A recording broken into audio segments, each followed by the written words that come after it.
Good morning, good afternoon, good evening, good night, depending on where you are, what time you are listening to this. My name is Winston, and this is another episode of the Revenue Alignment Podcast. I am your host, and I am super excited because we have someone that's absolutely amazing, or at least I believe so, and I'm sure most of LinkedIn believes so. We have Megan Bowen with us. Megan, how are you doing? I'm doing great. Thank you so much for having me on your show, Winston. I'm excited to get into a good conversation today with you. I'm sure it definitely will be. But before we begin, ladies and gentlemen, let me just help you understand how amazing Megan is. So, like, I didn't even realize how amazing she is until I actually started, doing some research about her career history. So, first of all, she's held several senior positions as senior client manager, senior operations associate, and later operations team lead. She's also done sales, which was a bit of a surprise to me because I didn't even know that she did sales. She has a sales background, starting as a sales rep, later being sales team lead and inside sales manager. And then, move from that to being head of account management, director of corporate accounts, senior VP of operations, COO at one company. Then, started her VP of customer success career. And currently she is the COO and the CCO, which I'm assuming is the chief customer officer at Refine Labs, which is a marketing agency that captures and creates demand for B2B SaaS company. I mean, in a nutshell, of course, I'm only talking about the tip of the iceberg of the amazing work that the guys do over there and women, of course. So, Megan, well, that was a mouthful. I know I only scratched the surface, but before we begin, I'd love to hear about your story, your journey, where you started from to where you are today. Yeah, absolutely. Thank you for the lovely introduction. And I have actually had a really fun and interesting career journey. So I'll kind of start at the beginning and I'll just expand a bit from the intro that you just provided to give people a little bit more context of how I kind of transition between all of those different types of roles. And so, you found my Cutco experience at the bottom of my LinkedIn profile. Right when I was in college, actually, is when, making some money, paying my rent and my bills, I started selling Cutco cutlery, the world's finest set of knives, just so you know. But I actually supported myself on that for almost a year. And it was a great experience. You're essentially building a business from scratch with cold calling. You're doing in-home demonstrations. And so I learned so much of just classic sales techniques and fundamentals doing that role.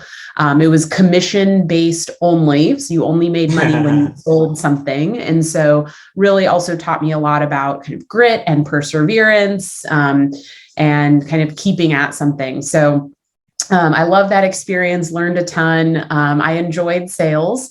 I went to college, got a degree in business, and just sort of like business management, very general. And so right outside of college, I was looking for my first position. And that's when I got a job at an educational technology company called eChalk. So I started as an account manager, essentially. And that was when I really fell in love with account management. I was at that company for almost 7 years. And the account management position there really was a combination of implementation, project management, client management, also renewal and upsell. So I was able to leverage some of my sales skills, also customer support, customer service. It was a very small company. And so I did that role for a long time. At the time, I was very ambitious and itchy to get promoted. But in hindsight, I'm so glad I spent like 6-7 years doing the same job because I really mastered it. I did it for so long. I encountered every possible situation. And that really was like the core foundational experience that I think, again, only in hindsight, I think was really a launching pad for my career. At the time, I kind of hit a wall there. It was a small company. There wasn't a lot of opportunities for growth. I was there. I had a great run. So I was ready for my next job. And I was looking around. And that's when I discovered ZocDoc. So this was 2012. It's like booking a doctor's appointment online. Like, that's amazing. That's such a good idea. Everybody's going to do that. And so they were pretty small at the time. And I interviewed for a couple of different roles, but they actually came back to me and said, we're willing to offer you a job, but only as a customer support agent.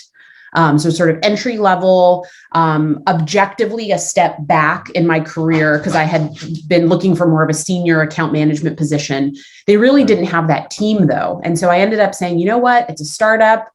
I took a pay cut, I took a step back, but I really believed that I would be able to find my next opportunity after putting in a little bit of time there.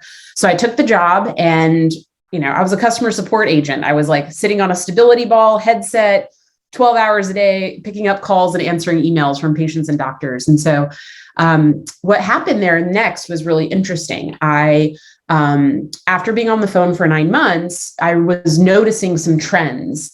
The company was growing. We were adding doctors to the site. More patients were using it. And they just kept hiring more support agents because we just had more calls, more emails, more problems to solve. And there was a sales team and a tech team, but there was no post-sale or account management function. And what I was realizing was all of the problems that doctors kept calling in about, they were all the same problems. And I was like, man, if we had an onboarding process and an account management function, we could be much more proactive and just prevent these problems from even happening. Whereas I was like, we're being so reactive. All of these problems are coming in. We're just solving every problem, but we're not actually solving the root cause. Right. So the problems are just going to keep happening, right? And so I put a business case together and went to the leadership team and said, look, you need to build out this new team. This team doesn't exist today. If you build this out, you're going to be able to solve all these problems. It'll be a better doctor experience, better patient experience. There will be better retention.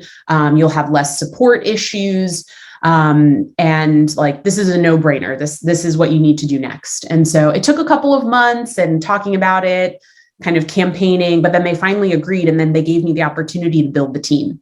So that was my first opportunity building a team from 0 to 25 in 18 months, systems, process, playbooks. And that was when I realized I love building a team, like the whole process of people and systems and process. I was just like, I love having to figure all of that out and build something from nothing. And so that was really a transformative experience. I've kept in touch with a lot of the ZocDoc folks, and the team still exists today that I created, which is awesome. And all of the benefits that I was hoping and expecting would happen did occur in the business. Then I moved on to Grubhub Seamless, online food ordering. They have a big B2B business. They didn't have an account management function on the B2B side. So I essentially went there and I built that account management function from scratch. Loved it. A whole different set of challenges because it was a different business, different, sort of stage of maturity. Had a great experience there. Was there for the IPO for Grubhub, which was super exciting. And post IPO, they went on an acquisition spree. And so my last major project before I moved on from Grubhub was actually consolidating 5 B2B software companies into the Grubhub brand. So like moving the customers over, bringing over the team, killing that brand, did that 5 times. And that's when I saw the most scale. So when I started, there was about 3,000 customers, $200 million business. By the time I left, we had almost like 9,000 customers for 500 million ARR business. And so kind of seeing part of that scale, both through organic growth and acquisition, obviously, they acquired all those companies. Then the company got really big and I was like, I want to build something again. Like I need to go back to building. That's what I love the most. And so I then went back to a startup called Managed by Q. Didn't have an account management team. I was like, I can do this. Built the account management team at Q. Q was another really amazing chapter in my career because I basically went from the director of account management to the chief operating officer within about a year and a half of working there. Right. I took over sales, marketing, operations, and then had a couple of different promotions, but eventually got to COO. And that's when I really was able to take all of my team building skills from account management and really apply that to all of those go-to-market teams. And I understood sales. I didn't really have a lot of experience in marketing. I was strong in operations. And so it was really cool to be able to work with all those teams as a customer success professional and really applying that lens to everything. WeWork acquired Managed by Q, which was like really cool until it wasn't cool anymore when WeWork kind of imploded in 2019. It's a Hulu documentary, check it out. Then I went to a different B2B food company, Platters. I was familiar because of I was at Grubhub for so long. Yeah. They were a smaller startup, really approaching the problem in a different way, which was really exciting, was head of customer success there. I loved it there. The pandemic happened though, and then no one was ordering food to the office. So obviously that negatively impacted the business. We had to significantly downsize the team, and I moved on at that point. And then that's when Chris and I had been building a friendship sort of over 2019 and into 2020. And after I left Platters, him and I reconnected, and he was looking for a partner to build Refine Labs. And I was like, I love to build, so let's do it. And have been working at Refine Labs since the summer of 2020. And we have scaled the company very fast. Went from about 5 to 60 people, from about 7 customers to 40 customers. Our prices have changed from $10,000 a month to $40,000+ a month. And so it's been a really incredible experience in building Refine Labs. And then here we are today. Wow. That was a lot. Wow, that's incredible. I warned you. I was like, how long do you want my Yes, you did. I think the biggest thing for me is, well, it's several things that I think could really benefit marketers in this conversation. The first of that being that you went into a situation where it wasn't necessarily your role or responsibility. I'm talking about that first instance where you built out that account management team. I think it was at the call center when you were a call customer agent. Yeah, I think it was that. And you built out that team. And one of the things is that there are a lot of problems, but most marketers I find tend to look at problems based on how it affects them and not necessarily how it affects the organization on a whole. So when we're going, or should I say, when marketers are going and saying, hey, I want to execute this campaign, or I need budget for this, it's often never from the point of view of, well, does this make sense organizationally? And what's the return of this? It's well, we think it's a good idea. We saw it somewhere, let's implement it. How do you think marketers could really make that mind shift, if you will, to not look on things necessarily from a marketing's point of view, but from an organizational point of view, to say, all right, I'm not just thinking about the marketing function. I need to understand how this affects other functions within the organization. How can they make that mindset shift? Yeah, absolutely. So a strategy that I've employed throughout my career that I think has been one of the main reasons why I've been successful is I try to look at everything that I'm doing through 2 lenses: the lens of the customer, right, and the lens of the CEO. So customer first, but I'm going to put myself in my customer's shoes, and I'm going to say, what is their reality? What are their challenges? What are their problems? What are they trying to accomplish? What matters to them? How do they feel? What's important to them? And so, the answers to those questions are going to depend based on the context that you're in, the company that you're at, the product and the service that you offer. But put yourself in the customer's shoes. How is whatever I want to do going to impact them, going to benefit them, going to make a difference in their experience? So any idea you have, you need to shift your mindset of not what you want, but how is this going to impact the customer? And is it still a good idea from the customer's point of view? Right. The second lens is the CEO. So the buck stops with the CEO, right? They are the leader of the organization. They see everything at the 30,000 foot view. And especially when I went from the head of account management to the COO at Q, that's when I really realized that sometimes I made decisions for my team that were good for my team, but had unintended consequences for other teams that maybe didn't make sense when you looked at it broadly across the organization. And so that was my big aha moment of, just because it's a good idea in the bubble doesn't mean it's a good idea in the whole environment. And so once you really understand your customer and you think that that makes sense, then you need to look at it through the business lens. What are the business priorities this year? What are we trying to achieve? What are the biggest obstacles that stand in our way in order to achieve the most important goals that we have? And does this initiative, this idea, does this move us forward as a company to achieve that goal? And if you can, if you, assess and analyze your initiative or idea, and it makes sense for the customer, and then it makes sense for the company, then it's probably a good idea. But you'll find, and I think this is maybe what you were alluding to, sometimes it's not bad for the customer, but maybe it's not going to actually make any meaningful impact. And if there's any unintended negative consequence of, with any other team, or it's actually just not aligned to what the priorities of the company are, it could be a great idea, but it might not make sense to do it at that time. And so with respect to, going back to ZocDoc, when I was building that team, that was how I presented my business case. I was like, today, there are a lot of cracks and issues in the doctor and the patient experience. Almost, X% of appointments, they have to call us because something went wrong. And that's not cool, right? People are sick. People are going to the doctor. Like, this needs to be a good experience. And so if we were to set our doctors up for success on the site and do all of these things proactively, we could mitigate and prevent all of these negative experiences happening to our customer, right? The doctor and the patient. Then additionally, I was like, all these doctors are canceling. They're having so many issues. They just cancel because it's not worth it.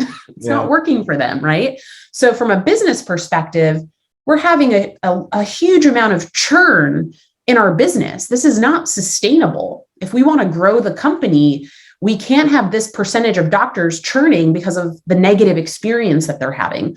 So so then I was like, because of these two things, the patient and doctor experience and the negative impact of churn on the business, the solution is creating this function that will solve for both.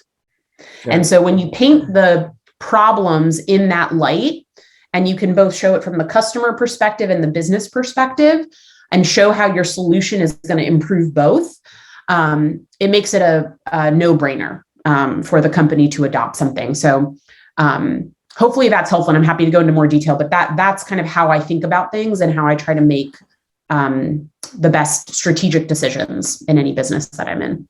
Right. No, that's a very good response. And I'm smiling because I hope you don't mind putting you in a rock and a hard place right now, because it's a follow-up to what you just said, of having that customer and that business /CEO mindset. And often marketers will look at things in a bubble. And I've often hear Chris say that, never work for a CEO who doesn't get marketed. Mm-hmm. This is the rock and the hard place now. So, can't wait. And yeah, I know that's something that he believes strongly in. And I get it. Like, I understand it because I've worked for 3 CEOs who, at the moment or at the time, it didn't seem like they really understood why we need to do certain things. But, as I've grown as a marketer over the years and I've had more exposure to CEOs, then I start to understand where they were coming from and start realizing, well, maybe it wasn't so much that they didn't get marketing. Maybe I failed to really demonstrate and communicate the value in marketing and how, as you just explained, how it could actually solve certain problems and priorities that the CEO has at the time.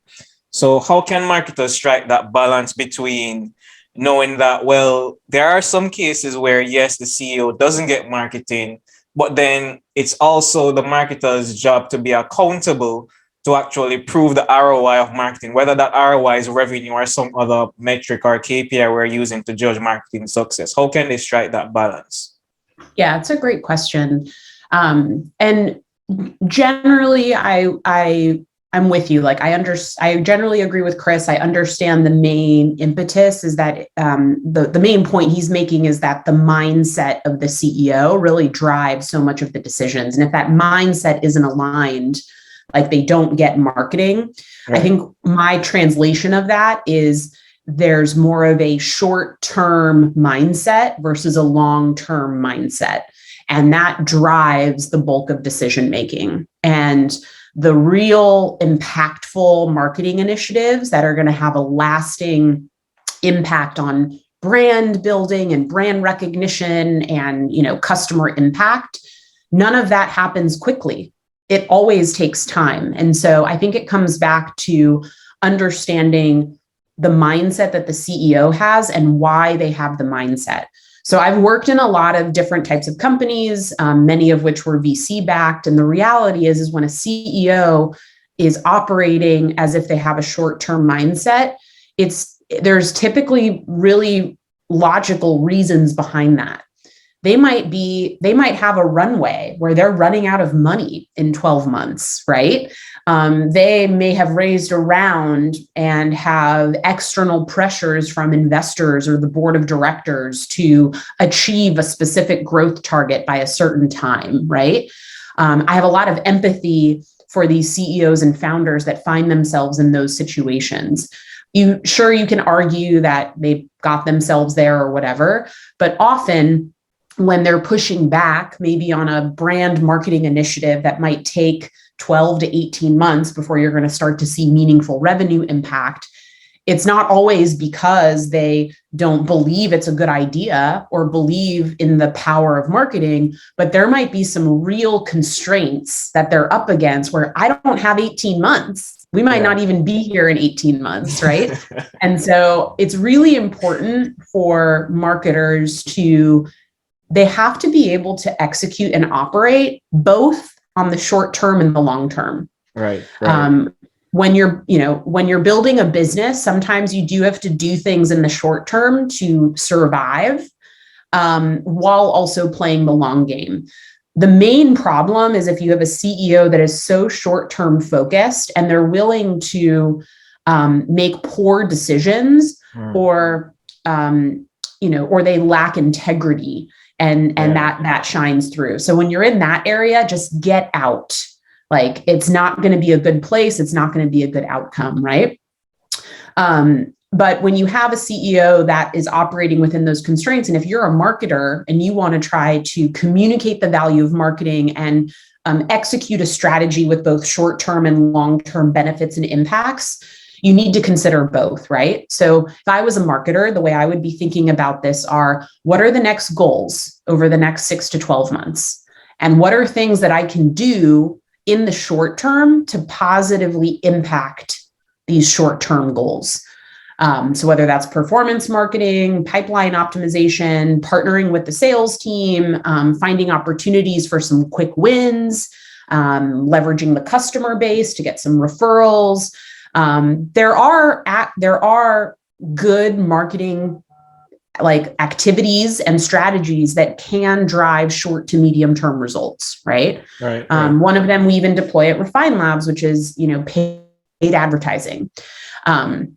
But you shouldn't only do that. And so it's really a combination of, okay, I understand these are our short-term goals, but long-term, we know that we want to, build a great brand, create word of mouth, invest in dark social, all of these other things. So you can do both, but you have to understand, you have to put yourself in the CEO's shoes and understand the constraints and the goals that they are under, and you need to align yourself with them.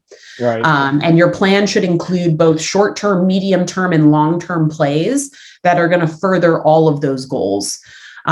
Chris will often say too, you shouldn't be starting a podcast if you're completely missing the goals today, right? Yeah. You have to focus on hitting your goals. And then as you're hitting your goals, you can continue to layer on growth levers to drive, even more brand building and growth within your company. And so the other thing too, as a marketer, think beyond just the marketing team. You have to play nice with sales. The customer success org is a gold mine for marketers. Spend time with customers, leverage customer relationships, right? And so in addition to aligning yourself to those CEO goals and having short and long-term initiatives, really, really be a good partner to your sales and your customer success teams, because all of those teams have to work together. They all matter. They're all important. And that collaboration is key. Everyone should be investing in it. Yeah, definitely. I agree 100%. It's actually a good thing we didn't try to rush it for the 30 minutes, because I I haven't even gotten to the actual questions I want to ask you yet. I'm just like spitballing based on your responses you're giving. So Yeah. all right, so I have two follow-up questions from what you just said. The first being, let's say you have a marketing leader, and I mean, I know you say you don't have much experience in marketing, but you know, you've been around enough to I do now, especially at Refine Labs. Yeah, Oh, yeah, I joke, yeah. I'm a marketer now by association. Which is good. So let's say a marketing leader starts day one. And I know it depends on the context and the situation of the company, but day one, they have 90 days to really prove and show marketing's value in terms of that investment.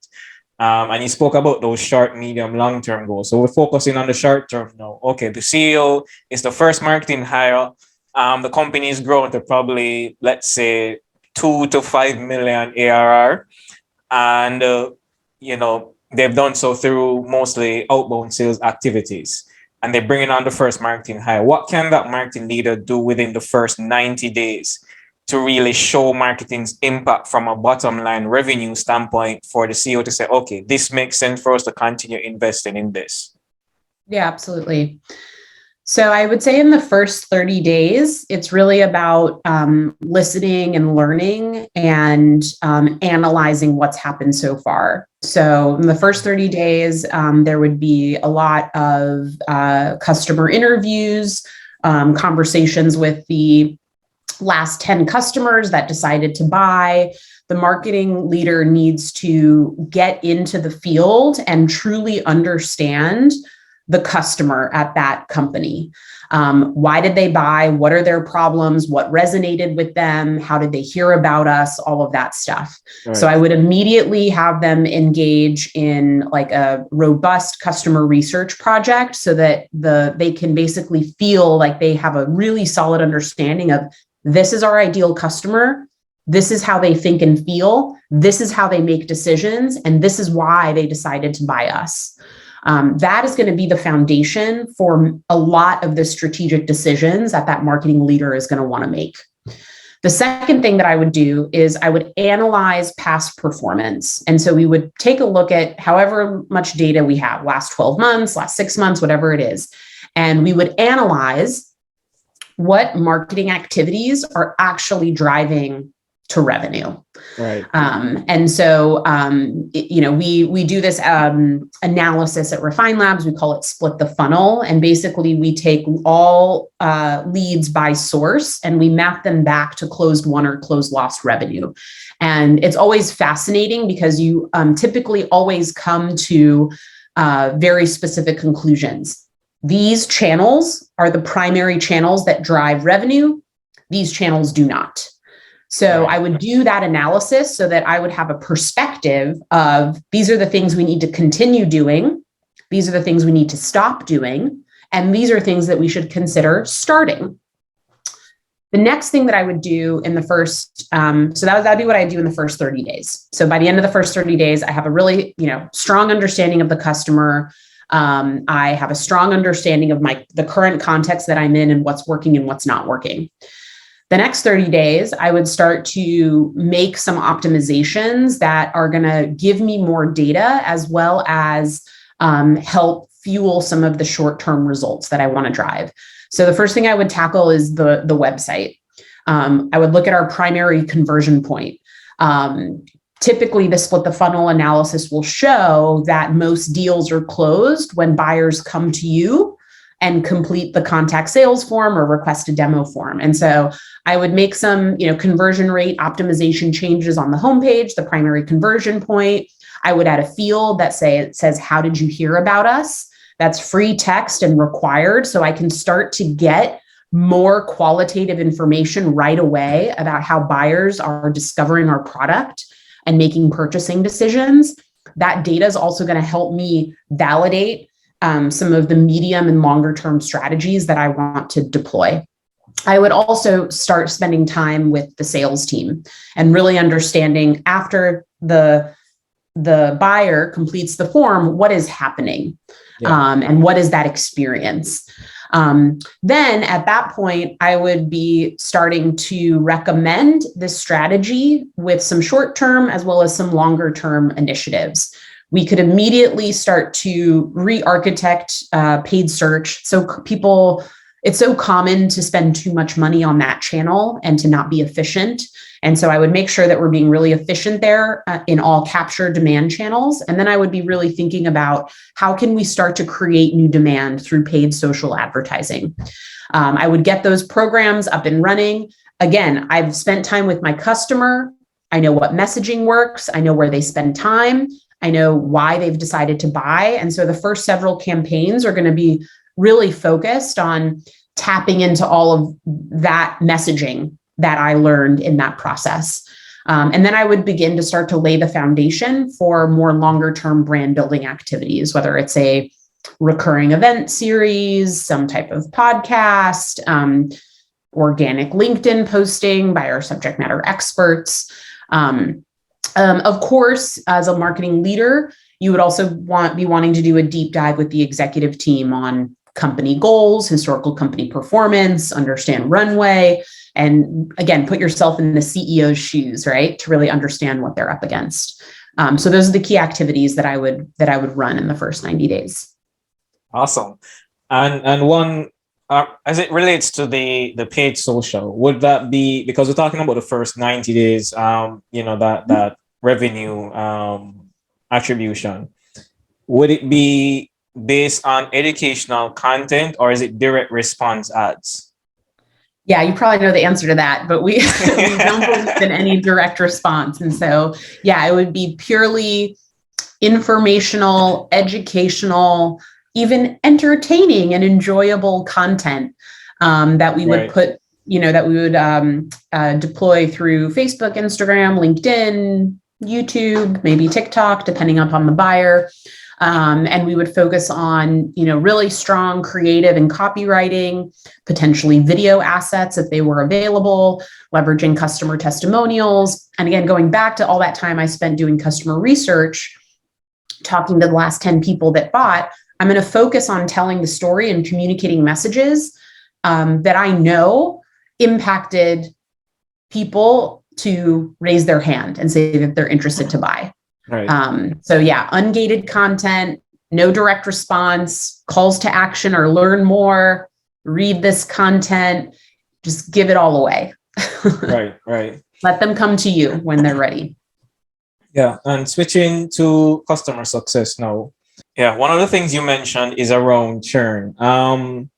What are some of the challenges that, customer success, whether as a function, as a department, as a leader, usually struggles with, and how do you see marketing being able to help customer success overcome those challenges? Yeah, so I think that the biggest challenges that the customer success leader typically faces is a few things. So, people will often assume that churn is a customer success problem, when it really is a company problem. Right. And the leading causes of churn typically fall into a couple of core themes. So one is mismatched expectations. So if the customer or the buyer is not being properly informed of what the offering is and the benefits and all of that in the marketing and the sales process, things can fall apart once they become a customer. So this is a great area for marketing to be a great partner to customer success. They need to make sure that all of the content that they're putting out is real, grounded in reality, right? And so I actually am a big fan of marketers exposing the flaws in the product or the service, right? Be honest about what you're good at and what you're not good at, so the customer knows what they're getting into. Same on the sales side as well when they're making the sale. Additionally, the whole onboarding experience. The buyer's experience from becoming aware of the product to signing on to be a customer to then onboarding. This is a really important milestone in the customer journey. Marketing, sales, and customer success are all involved. And first impressions matter. And so that experience needs to be intentional. It needs to be curated. Everyone needs to be on the same page of what that looks like, so that their first experience with the brand, being a customer and then actually getting up and running is a positive one. And then I think the other thing is I believe from like a retention and expansion perspective and growth, your current customer base, in most companies, it's so untapped. Right. People can spend so much more time with like customer marketing to, build brand affinity and retention, increase product adoption, create communities so that customers can fuel word of mouth for new customers. Most often at B2B SaaS companies, there's all these different upsell and cross-sell products and services that they offer, right? And educating current customers on other things that they might be able to benefit from to continue to get the outcomes that they want. And so I would say like kind of the awareness and being truthful about the good and the bad and the ugly of your product. And like marketing is a big player there. And then marketing being a really good partner to customer success on really making sure that our customers are being successful, that they have community, that they can continue to grow and expand so that they can continue to get more and more benefits from whatever it is you're selling. So I think those are kind of the core areas where I see if they can collaborate, more effectively, they can not only provide a better customer experience, but actually improve the bottom line at the company. So this is a two-part question. First of all, how can marketing approach, let's say it's non-existent now in the company. How can marketing approach the customer success team or leader to actually start the process of making that alignment happen? And also, what should the marketing team do within the first 30 days once it's been established, that communication has happened to say, all right, yes, we're going to partner together. What should marketing do on their end to launch that program? I think it's just spend time with customers, spend time with the internal customer success team. They're talking to customers all the time. They have a ton of information and especially are able to identify patterns and trends across multiple customers. And so it really comes back to that customer intimacy and really knowing and understanding your buyer. That's the most important thing, honestly, across the board, even for a CEO, in my opinion. Yeah. And you speak a lot about culture. Do you think culture really plays a part in that? And if so, how? And if the culture isn't fostering or facilitating that happening, what can, well, I guess it's an organizational thing. What can the organization do to really start creating that type of culture?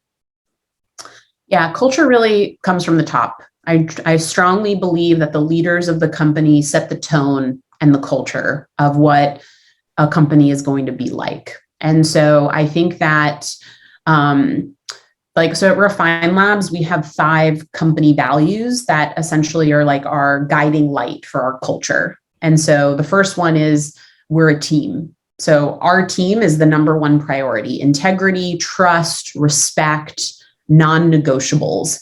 If you have distrust within your organization, disrespect, that's when toxic cultures can be created. Right. And so really leading with that and leading by example, that is crucial. So making hard choices, doing the right thing, even if it's not what's in the best interest of the business, right?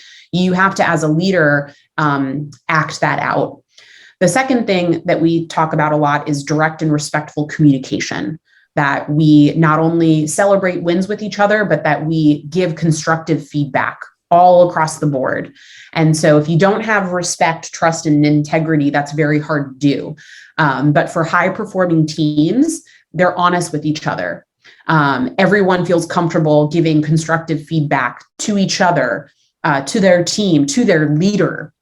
And that is critical because especially as your company grows, you start getting farther and farther away from the things that are happening. And you need to know that your team will come to you and tell you when something's going wrong or something is breaking and needs attention. The third value we have is we're accountable to our customers. And so, that's why businesses are in business. Like if you don't have customers that are paying you and are happy, like it all falls apart. And so, and this comes back to having a really strong customer success mindset, being a customer-centric organization, and making sure that we're making decisions that are going to set our customers up for success. Number fourth is we embrace failure. And so this is another thing. Great companies will only innovate if they create an environment where it is okay for people to make a mistake or to fail. And again, the only way people are going to feel comfortable doing that is if they witness their leaders trying, failing, picking themselves back up and trying again, or if they see someone else at the company make a mistake and the leader positively responds to that. Right. Hey, we learned something. That's awesome.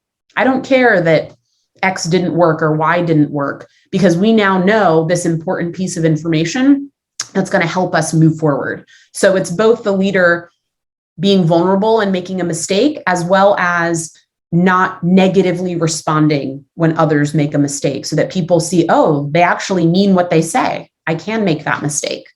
And then lastly, it's play the long game. And so this is really about making decisions that are in the best long-term interest of the company and that aren't short-sighted. Not everybody is in a position where they can do that. I firmly believe that there's always a way, but I recognize that it's easier said than done. And so culture plays a huge part of this. I talk a lot about this type of stuff in my LinkedIn content. Like I believe that my role as a leader is to create the conditions for our team and our customers to be successful. And a lot of it is intangible. A lot of it is making people feel safe, giving people an opportunity to try, letting people figure something out without telling them exactly what they need, knowing they'll probably make some mistakes, but who cares? It doesn't matter, right? And so it starts with modeling that behavior and then responding positively when people live out the values. And on the other side, if people show disrespect or have a lack of integrity, or are going against the values, that you deal with that and don't let it fester. So that could mean providing candid feedback that that's not okay. It could be parting ways with an individual, but you can't only reward and recognize the good. You have to acknowledge, deal with, and punish the bad as well. Yeah. And I love the fact that you mentioned it's not as easy within other organizations, because I was going to ask that, because I mean, not every, in the context of this conversation, we're talking about marketers. Most marketers don't have that flexibility where they're given a budget and they can just keep making mistakes, trial and failing and, learning, figuring stuff out. Because at some point the CEO or the CFO or whoever is, overseeing that overall company budget is going to be like, well, I don't think this is really working out because, you keep making a lot of mistakes and it's costing us money. So we have to let you go. Right.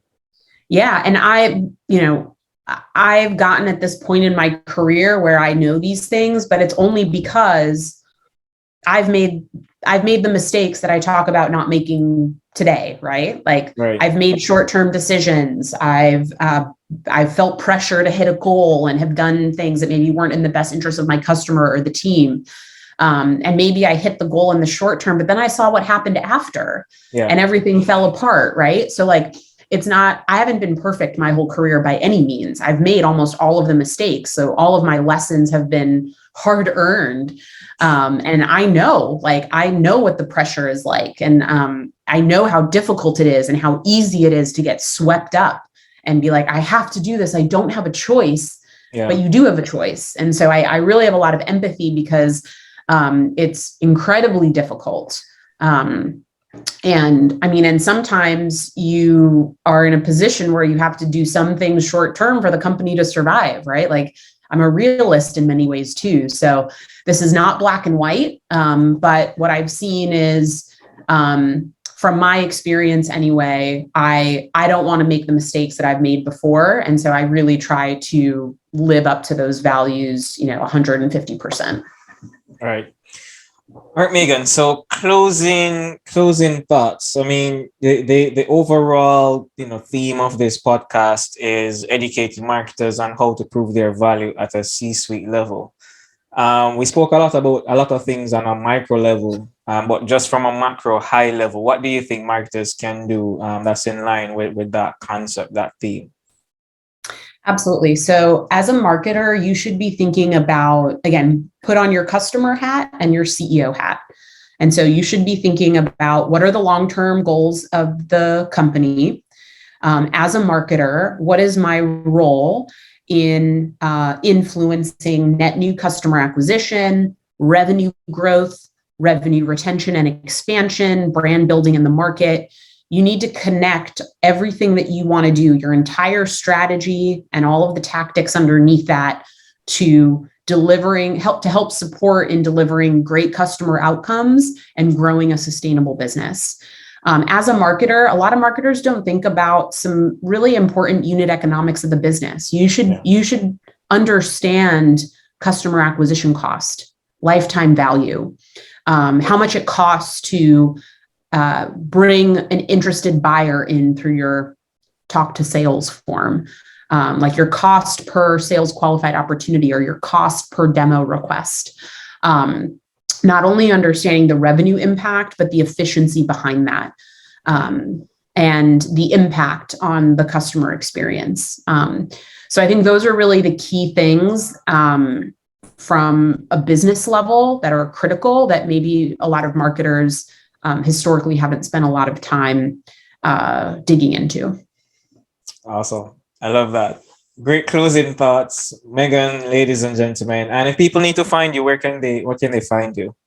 LinkedIn is the best place to find me. I'm not on any other social media, so that's my one platform, and I try to share, learnings from my experience to help others.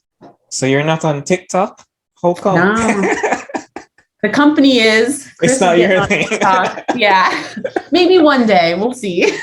I'm considering it. I'm considering it, but we'll see. Megan, so good to have you. Thanks so much again for coming on. Really appreciate the nuggets and the wisdom that you shared with us here today. Absolutely. It was a great conversation, Winston. Thank you for having me. Awesome. And guys, this has been the Revenue Alignment Podcast, and that is a wrap. This has been the Revenue Alignment Podcast. Join us next week where we have more amazing content to help you demonstrate, communicate, and prove your value at the C-suite level. I'm Winston, your host, and this is a wrap.